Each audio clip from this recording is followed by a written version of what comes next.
Ittaqullaha haqqa tuqatih wa la tamutunna illa wa antum muslimun. Qala Allah ta'ala fil Qur'anil Karim, a'udzu billahi minasyaitonir rajim. Bismillahirrahmanirrahim. Subhanalladzi asra bi 'abdihi laylan minal masjidil haram إلى المسجد الأقصى الذي باركنا حوله لنريه من آياتنا إنه هو السميع البصير. صدق الله العظيم وبلغ رسوله الكريم ونحن إن شاء الله تعالى على ذلك من الشاهدين والحمد لله رب العالمين. Puji syukur kehadirat Allah Ta'ala yang tidak bisa dilihat oleh mata-mata yang bernajis, sebabkan Allah Ta'ala sendiri menyampaikan dalam Al-Quran,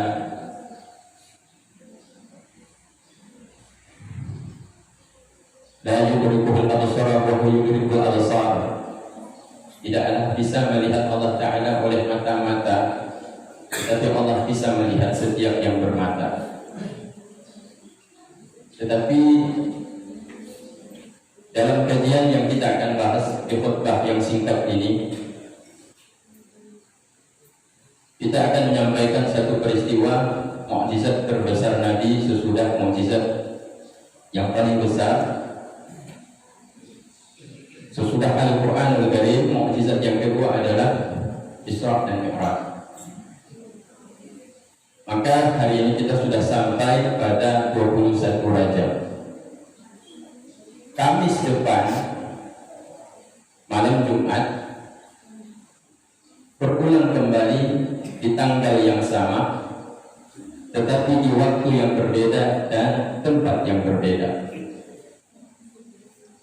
Peristiwa tanggal 27 Rajab ialah peristiwa yang disebut oleh Allah Ta'ala dalam Al-Quran surat Al-Isra ayat pertama yang baru saya sampaikan tadi, yang sering kita dengar, yang diawali oleh Allah Ta'ala dengan ungkapan kata yang sering dipergunakan oleh orang Arab itu sendiri.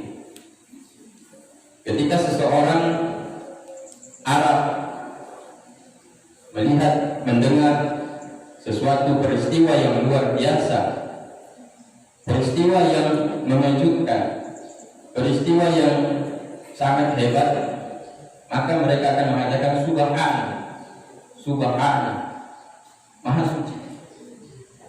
Maka Allah Ta'ala menggunakan kata yang mereka sering pergunakan itu juga untuk memulai sesuatu peristiwa yang luar biasa. Allah pergunakan juga menggunakan kata Subhana. Maka di sini disebutkan dalam ayat yang pertama, Subhanalladzi asra, Maha Suci Allah Ta'ala. Alladzi di sini isim mausul berhajat kepada sila, yang mana yang dimaksud untuk menjelaskan makna isim mausul tersebut tergantung kepada silat yang ada di depan, yaitu kata sambung yang ada di depan yang bisa menjelaskan makna maksud daripada isim mausul tersebut. Siapa yang disucikan di sini? Allah Ta'ala.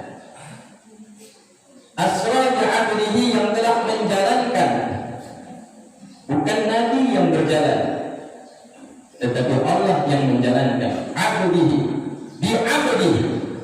Kenapa tidak menggunakan langsung abdahu? Padahal di situ asra fi'il madhi, faedahnya bukan cuma lazim tapi muta'addi, dia kepada maf'ul. Ada target di situ. Bukan hanya dia satu orang yang melakukan perbuatan tapi tidak ada objek perbuatan. Tidak ada target perbuatan. Bukan Nabi yang berjalan, tapi Nabi diperjalankan oleh Allah Ta'ala, ditambah bi'abdihi, bahwa hubungan Allah Ta'ala dengan Nabi kita Muhammad SAW begitu dekatnya. Kenapa digunakan bi'abdihi, dengan hambanya? Allah Ta'ala memperjalankan dengan hambanya. menunjukkan kedekatan Allah dengan Nabi kita tercinta Muhammad sallallahu alaihi wasallam. Sehingga tidaklah sah salat kalau tidak menyebut Allah tanpa menyebut Muhammad. Ada orang salat pada waktu salat 5 waktu mengerjakan ibadah salat, dia hanya mengucapkan kalimat syahadah ilahiyah, asyhadu an la ilaha illallah. Tidak mau dia mengucapkan wa asyhadu anna Muhammadar Rasulullah, tidak sah salat. Maka jemaah yang dimuliakan Allah Ta'ala, dari ayat yang pertama ini bisa kita mengambil pemahaman bahwa Allah Ta'ala menyebutkan kedahsyatan peristiwa tersebut dengan menggambarkan, dengan menggunakan kata-kata yang sering dipergunakan oleh orang Arab untuk menunjukkan kepada sesuatu yang luar biasa. Tapi di sini menggunakan ibarat asra, memperjalankan, menunjukkan bahwa apa yang tidak masuk akal menurut antena akal manusia yang padat terbantah dengan kata dalam ibarat Al-Quran itu sendiri yang mengibaratkan dengan kata asra, yang menjalankan di sini adalah Allah Ta'ala. Karena idza arada syai'an yaqulu lahu kun, innama amruhu idza arada syai'an yaqulu lahu kun. Kalau Allah Ta'ala berkehendak terhadap sesuatu, mustahil dalam akal kita. Kalau Allah ingin itu terjadi, maka itu akan terjadi.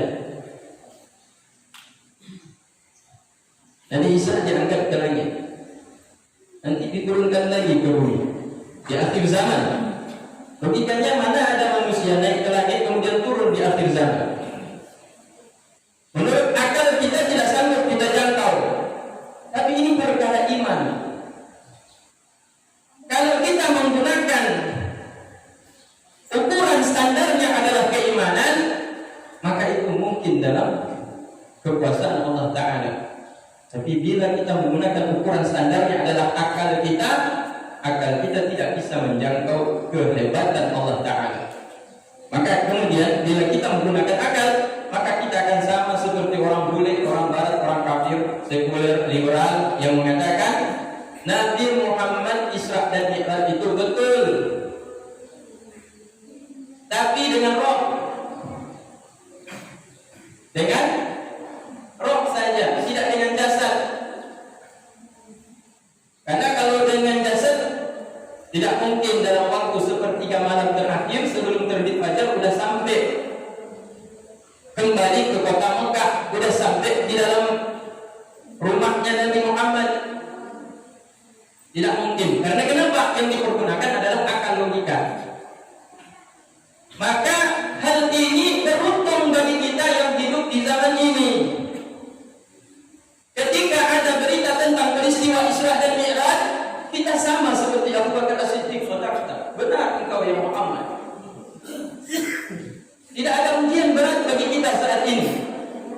Ketika para dai ulama, alim ulama menyampaikan dakwah tentang peristiwa maha dahsyat Isra dan Mi'raj, kita semua percaya.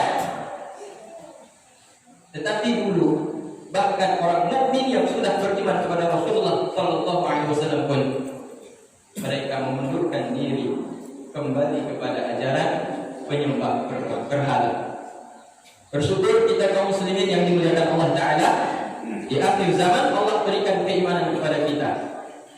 Lantas apa yang ingin disampaikan dalam ayat ini? Bahwa Allah Ta'ala memperjalankan hambanya Muhammad sallallahu alaihi wasallam karena tingkat kedudukan Nabi yang paling mulia adalah abdihi, hamba. Bahasa kita budak. Budak, pernah kita jadi budaknya Jepang. Pernah kita jadi dijajah oleh Jepang.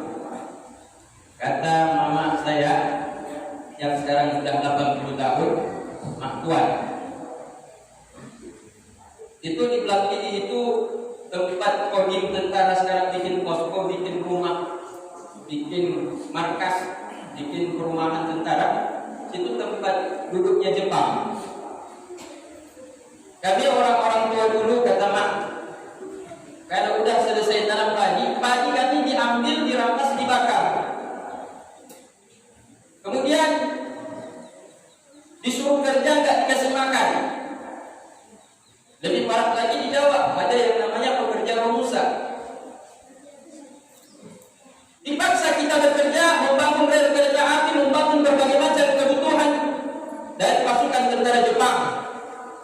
tapi tidak dikasih makan, tidak dikasih minum, tidak dikasih pakaian, dan tidak diberikan kesempatan istirahat. Mati kita.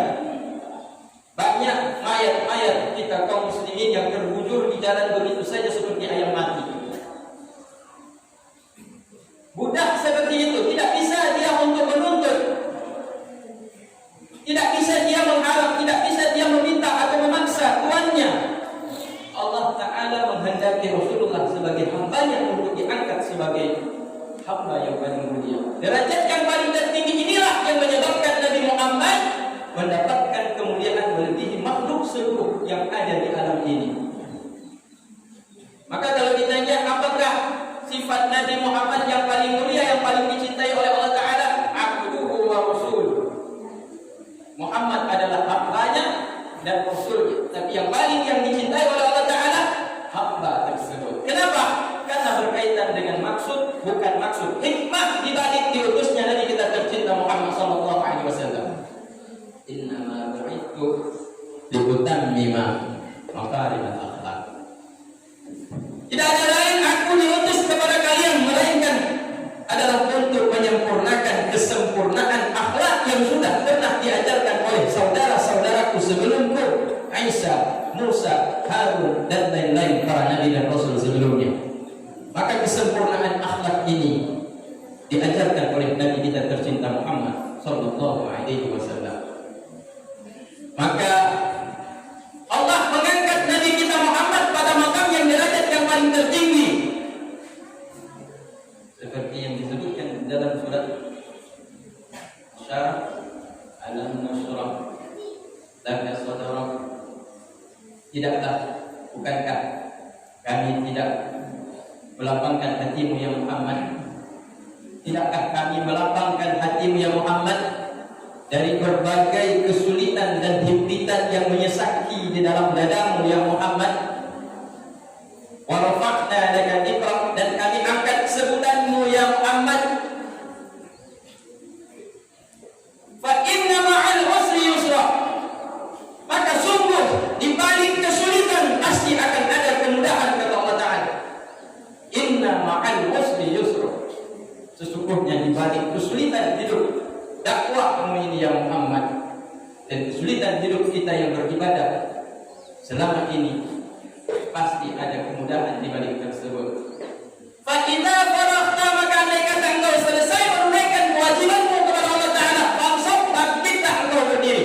Wa idza rabbika farghab, wa idza rabbika farghab, maka senantiasa sesudah engkau mengerjakan kewajiban kepada Allah, bangkit, laksanakan kewajiban-kewajibanmu, dan wa ila rabbika fasbah, hanyalah mengharap keputusan terakhir, keinginan terakhir adalah keinginan dari Allah Ta'ala. Itulah yang disebutkan tawakal sesudah ikhtiar. Maka dalam surat tersebut juga menjelaskan bagaimana posisi Rasulullah pada waktu peristiwa Isra dan Mi'raj. Nanti kita tercinta ayah yang dimuliakan Allah Ta'ala, sebelum terjadi peristiwa Isra Mi'raj tanggal 27 Rajab tersebut, Nabi diembargo, Nabi diboikot, Nabi tidak diizinkan bermuamalah, bertransaksi, berjual beli, bahkan menikah. Para pengikut-pengikut Nabi Muhammad yang masih sedikit dan lemah dari kalangan kaum fakir, miskin dan budak, tidak diizinkan untuk bergaul dengan masyarakat yang ada di sekitar kota Makkah, bahkan yang di luar kota Makkah. Maka dibuatlah oleh Abu Jahal pakciknya sebuah pengumuman yang ditempellah pengumuman itu di dinding Ka'bah. Siapa yang bertransaksi, yang berbicara, yang berhubungan dengan Muhammad dan para pengikutnya, maka akan diberikan sanksi oleh pemerintah kota Mekah dan para penguasanya. Maka mulai detik itu Nabi mulai terancam. Lari para pengikutnya menyembunyikan diri di balik bukit-bukit yang ada di sekitar sekeliling kota Mekah. Mereka naik di atas bukit di sana untuk menyelamatkan dirinya. 3 tahun Nabi merasakan sengsara dengan para pengikutnya. Kadang ada makanan, kadang tidak ada makanan. Entah apa yang dimakan, karena tidak berani kaum muslimin untuk membantu Nabi Muhammad. Kaum muslimin yang lain pun yang sudah berada di balik bukit, bersembunyi di dalam lubang-lubang yang ada di bukit-bukit yang ada di sekitar kota Mekah, menanti datangnya orang yang memberikan makan kepada mereka, termasuk Nabi kita tercinta Muhammad sallallahu alaihi wasallam. 3 tahun Nabi kita diembargo. Amr bin Hisam salah satu di antaranya. Sahabat Nabi yang bernama Amr bin Hisam, ketika udah masuk tengah malam, dia membawa 1 ekor onta. Di atas onta itu berkarung-karung isinya gandum dan makanan. Kemudian dicampurlah onta tersebut agar menuju ke atas bukit. Disitulah Rasulullah dan para sahabat dan kaum muslimin yang masih sedikit merasakan sedikit, yaitu makanan yang diberikan oleh saudaranya yang ada dalam kota Mekah. Tapi Amr bin Hisam ini pun ketakutan luar biasa, andai kata diketahui oleh orang-orang Mekah. Hingga akhirnya kemudian dia mengajak beberapa orang yang kasihan dengan nasib Nabi Muhammad dan para pengikutnya agar kita melakukan demo terhadap keputusan zalim yang dilakukan oleh Abu Lahab, Abu Jahal dan para pembesar tokoh-tokoh Quraisy Mekah jahiliyah. Akhirnya mereka bersekongkol, berkumpul di depan Ka'bah. Sesudah mereka tawaf pada waktu pagi hari keliling Ka'bah 7 putaran, maka mereka kemudian mengumpulkan masyarakat kota Mekah menghadap ke arah Ka'bah dan mereka menghimbau untuk mencabut perjanjian isolasi terhadap Nabi Muhammad SAW tersebut. Dan itu ditentang oleh Abu Lahab. Tapi karena ini sudah dikondisikan, beberapa orang yang tadinya sudah setuju, mereka menolak pendapat Abu Lahab untuk tetap melanjutkan embargo kepada Nabi kita tercinta Muhammad SAW. Hingga akhirnya Abu Lahab kalah dan akhirnya mereka berhasil mencabut embargo. Perlu dicatat, pada saat itu mereka hanya kasihan, tapi kebanyakan mereka tidak mau beriman kepada Nabi Muhammad SAW. Bahkan ada yang mengharapkan ketika Nabi datang kepada mereka yang mencabut embargo tersebut, kalau engkau berjuang kami masuk ke dalam kelompokmu ya Muhammad, berikan kami posisi jabatan kedudukan di kota Mekah. Ada yang membantu karena ingin mengharapkan jabatan. Hampir saja Nabi kita Muhammad tergiur dengan bujuk rayu tersebut. Andai kata Allah Ta'ala tidak menjaga Nabi kita Muhammad, maka sungguh beliau pasti akan tergelincir. Tapi alhamdulillah, tawaran-tawaran seperti itu tidaklah digubris oleh Allah, tidak digubris oleh Nabi kita Muhammad SAW. Berselang tidak lama kemudian wafat pamannya, ayah angkatnya yaitu Abu Talib. Disusul kemudian oleh istrinya Siti Khadijah yang selama ini menyejukkan hati, menenangkan hati, menenteramkan hati ketika beliau ditimpa berbagai ujian. Begitu juga Abu Talib yang selama ini membentengi Rasulullah dari kejahatan-kejahatan kaum musyrikin Mekah. Maka ketika 2 pagar ini meninggal dunia, Rasul mengatakan, setelah Abu Talib wafat, mereka kaum kafir sudah berani langsung untuk menentangku di depanku, bahkan mencela dan memperlakukan aku seperti orang-orang yang jahat. Pada suatu hari ketika Rasulullah keluar dari rumahnya hendak menuju sesuatu tempat, di tengah jalan ada seorang yang dungu. Dia berdiri di hadapan Rasulullah mengambil tanah di padang pasir, kemudian dia taburkan di atas kepala Rasulullah SAW. Saat itu karena Abu Talib sudah meninggal dunia, maka semakin berani mereka untuk memperlakukan Rasulullah dengan semena-mena. Rasul tidak membalas karena tahu akan ada balasan yang lebih kejam andai kata Rasulullah membalas. Maka Rasul pulang, kemudian sampai di rumah Siti Fatimah Zahra putri Rasulullah membersihkan debu yang ada di atas sorbannya Rasulullah SAW. Sambil menangis Siti Fatimah mengatakan, duhai celakanya orang-orang yang telah memperlakukan ayahku seperti ini. Apa kesalahan ayahku mengajak kepada mereka untuk hanya beribadah kepada Allah Ta'ala semata? Maka kata Rasulullah kepada Siti Fatimah, wahai Fatimah putri kesayanganku, tidak apa-apa. Allah pasti akan melindungi, meskipun ujian ini akan semakin berat. Maka ketika Rasulullah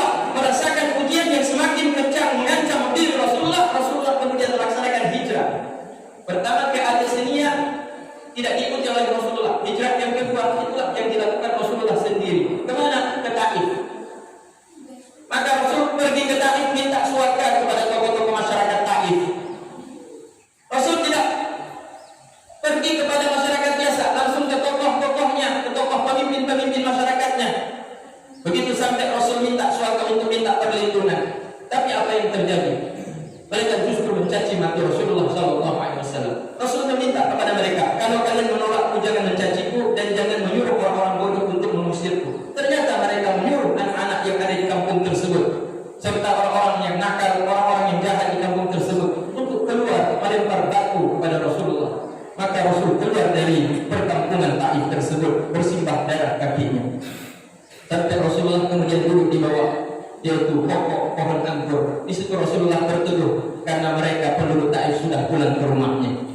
Disitulah ada seorang beragama Nasrani memberikan minuman dan memberikan anggur kepada Rasulullah Sallallahu Alaihi Wasallam. Ketika Rasulullah memakan anggur itu, Rasulullah mengucapkan Bismillahirrahmanirrahim. Maka budak tersebut mengatakan, aku tidak pernah mendengar ada orang membaca seperti yang kau baca sebelum memakan atau meminum sesuatu. Kemudian ditanya oleh Rasulullah, engkau berasal dari mana wahai hamba saya? Dijawab, aku berasal dari Ninive. Maka kata Rasulullah, itu adalah kampung saudaraku, yaitu Yunus bin Matta. Terkejutlah budak tersebut karena tidak ada yang tahu yaitu sejarah Yunus kecuali orang yang mengerti tentang sejarah para nabi. Maka dia bersyahadat di hadapan Rasulullah Sallallahu Alaihi Wasallam. Singkat cerita, Rasulullah semakin tertekan di kota Mekah. Semakin Rasulullah dengan para pengikutnya diancam oleh orang-orang penduduk Mekah. Disitulah kemudian Allah Ta'ala menampakkan kebesaran kepada Rasulullah dengan peristiwa Isra dan Mi'raj tepat pada hari Kamis minggu depan tanggal 27 Rajab. Maka disitulah di malam 27 Rajab sepertiga malam terakhir sesudah Rasulullah mengerjakan sholat malam yang terakhir yaitu tahajudnya, Rasulullah hendak berbalik tapi tidak tertidur. Tiba-tiba di depannya muncul sosok dua makhluk yang putih berpakaian putih-putih dengan wajah yang bercahaya membawa yaitu talam, yang satu berisi air telaga Al-Kautsar, yang satu berisi air Zam-Zam. Mereka kemudian membaringkan Rasulullah, membelah dadanya, mengambil bagian hatinya dan dibersihkan daripada penyakit-penyakit, yaitu penyakit-penyakit batin. Bersihkan dari hasad, dengki, ujub, riya, takabur, dendam dan segala macam penyakit hati, hingga bersih dan kemudian dibersihkan lagi dengan air Zam-Zam. Kemudian dijahit kembali seperti sedia kala. Baru kemudian di depannya Jibril membawa seekor yaitu burung yang bernama Burak. Burak itu kemudian menundukkan dirinya, naiklah Rasulullah di atasnya dan kemudian mereka berangkat menuju yaitu Isra, perjalanan darat dari Masjidil Haram ke Masjidil Aqsa Palestina. Kenapa peristiwa ini luar biasa? Karena ini bisa dikerjakan hanya dalam sepertiga malam terakhir. Sementara kebiasaan manusia melakukan perjalanan pada saat itu dari Masjidil Haram ke Masjidil Aqsa membutuhkan waktu 1 bulan pergi dan 1 bulan pulang. Sebagaimana dalam surat Quraisy, kegemaran orang-orang Quraisy adalah melakukan perjalanan ketika musim dingin. Mereka akan pergi berdagang, membawa perdagangan mereka ke kota Yaman, dan ketika musim panas mereka beralih membawa barang dagangan mereka yaitu ke negeri Syam, Palestina dan Syria, Damaskus. Jadi ini hobi. Karena kenapa? Satu-satunya tulang punggung perekonomian kota Mekah pada waktu itu adalah dagang. Maka mereka sudah tahu berapa jarak yang harus ditempuh dari kota Mekah untuk menuju ke Palestina. Mereka tahu di situ waktunya adalah 2 bulan. Maka tidak mungkin kalau peristiwa Isra Mi'raj Nabi mengaku melakukan hanya dalam waktu yaitu hanya sepertiga malam terakhir. Maka inilah jamaah yang dimuliakan Allah Subhanahu wa Ta'ala.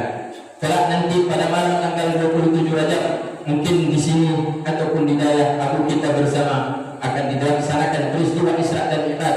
Marilah sama-sama kita juga menghadirinya dan kita menyimak baik-baik bagaimana sejarah dari perjalanan Rasulullah. Mukjizat terbesar Rasulullah sesudah Al-Quran tersebut itu akan disampaikan oleh para dai dan para alim ulama agar bertambah keyakinan kita kepada Allah Subhanahu wa Ta'ala. Mungkin satu yang akan saya singgung dari hasil perjalanan Rasulullah Sallallahu Alaihi Wasallam. Dalam peristiwa itu Rasulullah diperlihatkan surga dengan berbagai macam kelezatan dan kenikmatannya. Kita mungkin pernah makan daging kambing, kita mungkin pernah makan daging sapi, kita pernah makan daging kerbau. Ketika diadu dengan ramuan makanan yang bumbu-bumbu yang lezat, maka kita akan merasakan senang luar biasa, bahagia ketika memakannya. Tidak sebanding dengan apa yang sudah disiapkan oleh Allah Ta'ala dalam surga.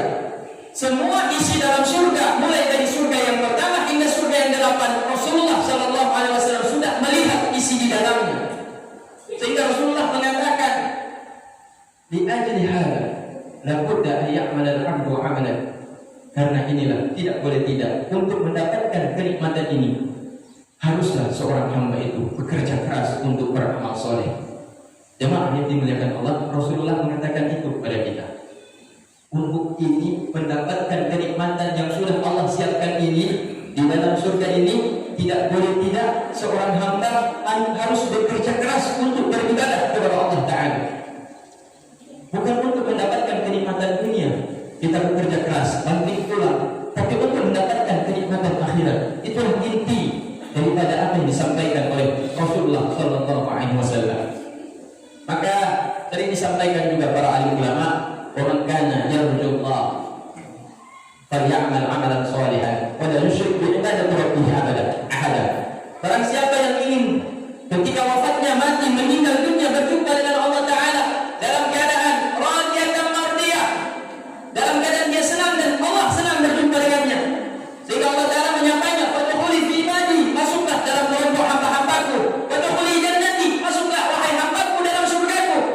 Maka tidak boleh tidak kita harus beribadah secara ikhlas kepada Allah Ta'ala, beribadah dengan betul-betul mengharapkan keridhaan Allah Ta'ala, berjuang untuk beribadah selama kita masih diberikan kesehatan dan kesempatan untuk bernafas di bawah bumi ini.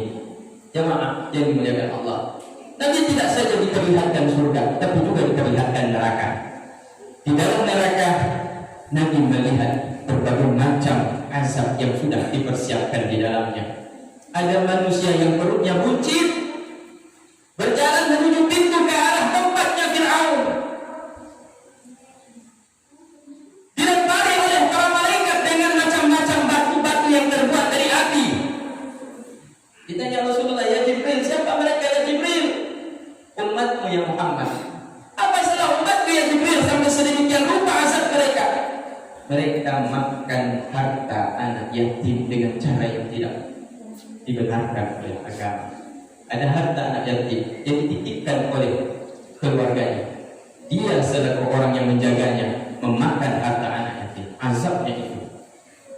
Ada sebagian orang wanita, payudaranya ditancapkan dengan mata pancing yang besar, kemudian ditarik badannya ke atas dengan rantai di bawahnya api, maka menjerit-menjeritlah selama-lamanya dia seperti itu. Rasulullah bertanya, "Kenapa nasib perempuan tersebut ya Rasulullah?" Tidak Nabi, "Mereka adalah wanita-wanita yang mengizinkan laki-laki yang bukan mahram masuk ke dalam rumahnya, bukan mahramnya masuk ke dalam rumahnya." Maka itulah azabnya, kata Rasulullah. Sebagian lagi ada yang diberikan makanan daging yang lezat, daging yang besar-besar dagingnya, baunya harum. Di sampingnya ada daging yang busuk dan kurus, tapi yang dilahapnya adalah daging-daging yang justru bau busuk dan tidak ada dagingnya sama sekali, hampir tulang belulang saja. Maka itu adalah azab mereka yang susah, suka memfitnah, mereka susah, suka mencaci maki, suka menghibah. Azab inilah yang dipertontonkan oleh Allah kepada Nabi kita tercinta Muhammad, yang kemudian diperintahkan Allah untuk disampaikan kepada umat muslimin, kepada umatnya akhir zaman, agar jangan sampai masuk ke dalam neraka. Barang siapa yang mengetahui, kata Rasulullah, isi dalam neraka, sungguh dia akan berlari, sungguh dia akan berusaha sekuat mungkin untuk tidak bisa mendekat ke neraka tersebut. Caranya tentunya dengan cara jangan melakukan perbuatan yang dilarang oleh Allah Ta'ala. Demikian juga andai kata kita mengetahui apa yang Allah Ta'ala persiapkan di dalam surga, maka sungguh seorang hamba andai dia tahu apa yang Allah persiapkan dalam surga, maka dia akan berjuang mati-matian untuk melakukan perbuatan yang bisa membawa dirinya masuk ke dalam surga dengan berbagai nikmat yang telah Allah siapkan untuk kita saat ini. Maka Rajab hampir selesai. Bagi yang belum mengqadha puasa Ramadan tahun lalu, qadhalah, diqadha.